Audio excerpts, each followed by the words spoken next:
अस्सलाम वालेकुम। अच्छा देख लें जी, आज हमने चिकन चने बना रहे हैं और चिकन चना बनाने का बेहतरीन तरीका, मुकम्मल तरीका बताऊंगा। चिकन चना अगर घर में भी आप बनाते हैं तो ऐसे ही बनाएं। सबसे पहले हमने देखें जी ग्रेवी तैयार की है, फुल ग्रेवी तैयार करके उसके बाद मुर्गी फ्राई इसके अंदर हमने डाली है।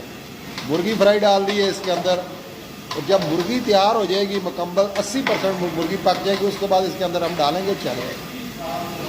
जी ये छोटे देखे के अंदर भी चिकन चने ही तैयार हो रहे हैं, लेकिन इसका ये है कि मुर्गी हमारे पास तैयार पड़ी है पहले ही कौरमे की, वो डालेंगे। इसका हमने मसाला कम रखना है। बाकी आगे आलू है वो भी तैयार होंगे, वो भी साथ साथ बताएंगे हम आपको। अब इसके अंदर डालने लगे चने, देख लें बहुत बड़ा छानना है। चने हमने डाल दिए, अब इसे पकाएंगे।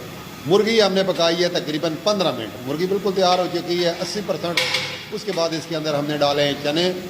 अब जैसे ही चने इसके अंदर चले जाएंगे, चने खुद ब खुद जब इसके अंदर चमचा मारेंगे चने पीछे छोड़ जाएंगे।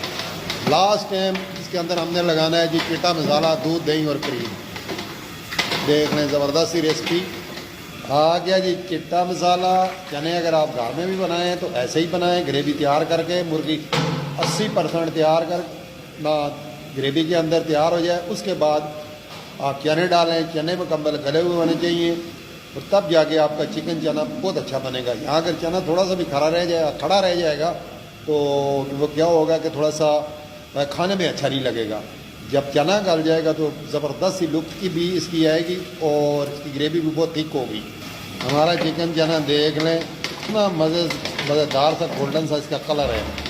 जब ये तैयार होने के बाद 5 मिनट के बाद इसके ऊपर ऑयल, थोड़ा ऑयल आ जाए, क्योंकि चने के अंदर चिकन चना हम तैयार करते हैं ऑयल इसके अंदर ज़्यादा नहीं होता, इतना ही ऑयल होता है जो इसके अंदर बराबर आ जाता है। तो ठीक है, अल्लाह ने ज़िंदगी दी। मिलेंगे नेक्स्ट वीडियो में। अल्लाह।